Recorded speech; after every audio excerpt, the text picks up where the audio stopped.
Hello বন্ধুরা, WBCS and PSC coaching চ্যানেলে তোমাদের সকলকে ওয়েলকাম জানাচ্ছি। আজকের আমি তোমাদের জন্য আপকামিং যে ফুড এসআই পরীক্ষাটা আসছে সেই পরীক্ষার জেনারেল স্টাডিজ সিরিজ নাম্বার 12টা নিয়ে এসেছি।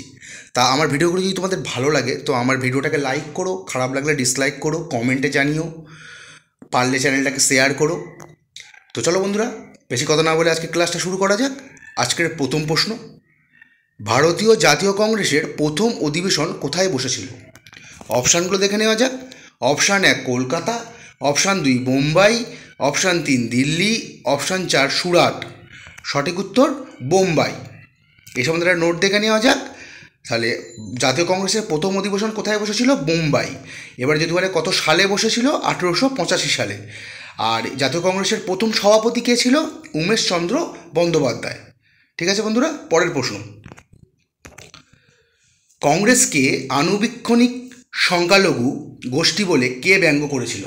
কংগ্রেসকে আনুবীক্ষণিক সংখ্যালঘু বা মাইক্রোস্কোপিক মাইনরিটি বলে কে ব্যঙ্গ করেছে?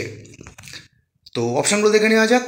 Option 1 Lord Dufferin, option 2 Lord Liton, option 3 Lord Ripon, option 4 Lord Curzon. সঠিক উত্তর লর্ড ডাফরিন। তো আগের প্রশ্নে আমার নোটে একটা জিনিস দেওয়ার ছিল, ওটা মিস হয়ে গেছে।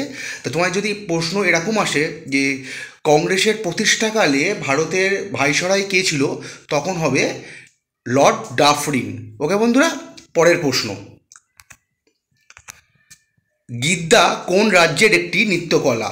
অপশানগুলো দেখে নেওয়া যাক। Option 1 Punjab, option 2 Rajasthan, option 3 Manipur, option 4 Assam. সঠিক উত্তর কী হবে? পাঞ্জাব। পরের প্রশ্ন, লাই হাড়োবা কোন রাজ্যের নৃত্যকলা? অপশানগুলো দেখে নেওয়া যাক। Option 1 Tamil Nadu, option 2 Kerala, option 3 Manipur, option 4 Himachal Pradesh. সঠিক উত্তর কী হবে? মণিপুর। লাই হাড়োবা তাহলে কোন রাজ্যের নৃত্যকলা? মণিপুর। পরের প্রশ্ন, আম্বেদকর স্পিক বইটি কে লিখেছেন? আম্বেদকর স্পিক্স বইটি কে লিখেছেন? Option 1 Rabindra Singh, option 2 Narendra Yadav, option 3 L K. Advani, option 4 Aravind Adiga. সঠিক উত্তর কী হবে? নরেন্দ্র যাদব। আম্বেদকর স্পিক্স বইটি কে লিখেছেন? নরেন্দ্র যাদব। পরের প্রশ্ন, ভারতের কোন রাজ্যে লবণ উৎপাদনে প্রথম, মানে ভারতের কোন রাজ্যে সর্বাধিক লবণ উৎপাদন হয়? অপশানগুলো দেখে নেওয়া যাক। Option 1 Gujarat, option 2 Tamil Nadu, option 3 Kerala, option 4 Rajasthan. সঠিক উত্তর গুজরাট। তাহলে ভারতের কোন রাজ্য লবণ উৎপাদনে প্রথম? গুজরাট। পরের প্রশ্ন, কোন মুঘল সম্রাটকে জিন্দা পীর বলা হতো? অপশানগুলো দেখে নেওয়া যাক। Option 1 Akbar, option 2 Shah Jahan, option 3 Aurangzeb, option 4 Jahangir. সঠিক উত্তর কী হবে? অরঙ্গজেব। পরের প্রশ্ন, ডন সোসাইটির প্রতিষ্ঠাতা কে? অপশানগুলো দেখে নেওয়া যাক। অপশান 1 অরবিন্দ ঘোষ, অপশান 2 বাল গঙ্গাধর তিলক, অপশান 3 লালা লাজপত রায়, অপশান 4 সতীশচন্দ্র মুখোপাধ্যায়। সঠিক উত্তর সতীশচন্দ্র মুখোপাধ্যায়। এটি কত সালে প্রতিষ্ঠিত হয়েছিল? 1902 সালে ডন সোসাইটি প্রতিষ্ঠিত হয়েছিল। কে প্রতিষ্ঠা করেছিল? সতীশচন্দ্র মুখোপাধ্যায়। পরের প্রশ্ন, গাছের পাতায় কিসের অভাবে ক্লোরোসিস ঘটে? অপশানগুলো দেখে নেওয়া যাক। Option 1 magnesium, option 2 sodium, option 3 phosphorus, option 4 কোনোটাই নয়। সঠিক উত্তর কী হবে? ম্যাগনেসিয়াম।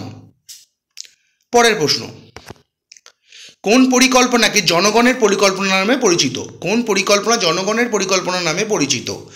অপশানগুলো দেখে নেওয়া যাক। অপশান 1 প্রথম, অপশান 2 তৃতীয়, অপশান 3 পঞ্চম, অপশান 4 সপ্তম। সঠিক উত্তর কী হবে? পঞ্চম পঞ্চবার্ষিকী পরিকল্পনা জনগণের পরিকল্পনা নামে পরিচিত। এইটা কত সালে সংগঠিত হয়েছিল? 1974 থেকে 1978 সালে সংগঠিত হয়েছিল। খুব গুরুত্বপূর্ণ প্রশ্ন বন্ধুরা, মনে রেখো ওই কোশ্চেনটা। পরের প্রশ্ন, মানুষের রক্তে অক্সিজেনের বাহক কে? অপশানগুলো দেখে নেওয়া যাক। অপশান 1 শ্বেত রক্তকণিকা, অপশান 2 লোহিত রক্তকণিকা, অপশান 3 লসিকা, অপশান 4 হিমোগ্লোবিন। সঠিক উত্তর হিমোগ্লোবিন। পরের প্রশ্ন, ভিতরকণিকা অভয়ারণ্য কোন রাজ্যে অবস্থিত? অপশানগুলো দেখে নেওয়া যাক। Option 1 Odisha, option 2 Madhya Pradesh, option 3 Tamil Nadu, option 4 Karnataka. সঠিক উত্তর কী হবে? ওড়িশা। এটা কোন জেলাতে অবস্থিত? কেন্দ্রপাড়া জেলাতে অবস্থিত। আমি তোমাদের আগেও বলেছি, যখন এই অভয়ারণ্যগুলো পড়বে তখন সেটি কোন রাজ্যে অবস্থিত এবং সেই রাজ্যের কোন জেলাতে অবস্থিত সেটাও পড়ে নিও। তাহলে ভিতরকণিকা অভয়ারণ্য কোন রাজ্যে অবস্থিত? ওড়িশা। আর ওড়িশার কোন জেলাতে অবস্থিত? কেন্দ্রপাড়া জেলাতে অবস্থিত। পরের প্রশ্ন, মরুভূমিতে জন্মানো উদ্ভিদকে কি বলে? অপশানগুলো দেখে নেওয়া যাক। Option 1 halophyte, option 2 hydrophyte, option 3 xerophyte, option 4 কোনোটাই নয়। সঠিক উত্তর জেরোফাইট। মরুভূমিতে জন্মানো উদ্ভিদকে কি বলা হয়? জেরোফাইট। পরের প্রশ্ন, আন্দামান ও নিকোবর দ্বীপপুঞ্জের হাইকোর্ট কোথায় অবস্থিত? আন্দামান ও নিকোবর দ্বীপপুঞ্জের হাইকোর্ট কোথায় অবস্থিত? তোমরা বন্ধুরা জানো এটা একটা কেন্দ্রশাসিত অঞ্চল আন্দামান ও নিকোবর। তাই এই আন্দামান নিকোবর দ্বীপপুঞ্জের হাইকোর্টটা কোন জায়গায় অবস্থিত? অপশানগুলো দেখে নেওয়া যাক। Option 1 Kolkata, option 2 port Blair, option 3 Mumbai, option 4 Chennai. সঠিক উত্তর কী হবে? কলকাতা। পরের প্রশ্ন দেখে নেওয়া যাক বন্ধুরা, শিক্ষা কোন তালিকাভুক্ত? অপশানগুলো দেখে নেওয়া যাক।